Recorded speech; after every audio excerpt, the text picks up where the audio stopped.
The Message in a Bottle, Part 1. Prologue. This story is not entirely a work of fiction. There is truth in these pages. There are characters based on real-life characters whose stories have been included, even though all the names have been changed. I could tell you which is which, but I'd rather let you decide. The power of choice is everything. You have that power just as I did. As I put my pen to paper and lay all the details before you, recalling to mind all that happened, for you to make your own analysis of what is true, what is fiction, or what could just be the work of a fractured or unstable mind, I will start by letting you know one thing. Not only is part of my own story in this book, but the bottle that started everything was never thrown away. It sits on my desk as I type. Are you sitting comfortably? Then let's begin. Present day. The body lay motionless on the ground, blood sleeping from the trauma it had just suffered. Cole was there to do his job, as was Malachi. They had known this day would come. The driver stood in shock at the side of the road, murmuring to himself, They ran out, and I couldn't stop. His hands shook uncontrollably as the paramedics wrapped a blanket round his shoulders whilst checking him over. 6 months earlier. The bottle. The master stood, watching as the night drew back. Death was all around. You could see it, feel it, smell it even. But there was work to do. He watched as she got up, thinking today would be like any other, but there would be no chance of that. In the years to come, some may look back on this day as the start of everything. The outcome would be dictated by the choices she would make.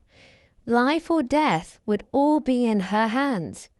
The master had paused, but now was the time for everything to start, and as the sun rose, it began. Elizabeth thought today was just like any other day. That was until she went out for her daily swim.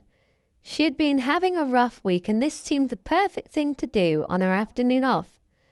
Elizabeth loved open water swimming. Like many, she had started it during the first lockdown. It helped with her anxiety and with her fitness in general. She was fortunate to live near the sea and to have many friends through it. However, today she had to go solo. With a tow float, drying robe and scuba mask in hand, she set off on the walk to the beach. As she did so, she thought to herself, what a glorious day. This coastline is as clear as any Mediterranean Sea, although I grant you it's a good degree colder. There is nowhere on earth I'd rather be. This spot along the old prom is my favourite. Between Saltcoats and Stevenson, it's just so quiet and beautiful. I really couldn't wish for a better view to wake up to. But what's that in the water? That's weird. It's not moving. There was a diver here earlier. I hope they are not in trouble. It looks like one of those floating flag things that mark where scuba divers are while there are boats going. Elizabeth walked on, keeping her eye on the object, straining to see what it was until she got close enough to realize she was going to have to swim out to it in order to see. As she approached, Elizabeth didn't know whether to feel afraid or just curious. What if it's a dead body, she thought to herself. That diver could have died. There are a lot of rocks here. Maybe they had a heart attack. Anything could happen. You never know when your time's up. Elizabeth had always had an overactive imagination. At least that's what her mum Carol said. Shut up, don't be so stupid, she thought to herself. Trying to calm her nerves, she wasn't sure about heading out to where it was. It was a little out of her depth, but if someone was in trouble, she would never forgive herself if she didn't try to help. Using her scuba mask and snorkel to look beneath the water, she slowly made her way towards the object. Upon getting closer, She breathed a sigh of relief. If anyone had seen her from the pier, once she got into the water, they would see somebody trying to do an underwater version of the crab, looking above and below the water in alternate succession. For goodness sake, she thought to herself, it's just a bottle. That's exactly what it was, and Elizabeth was so glad there were not many people around that she felt a complete idiot.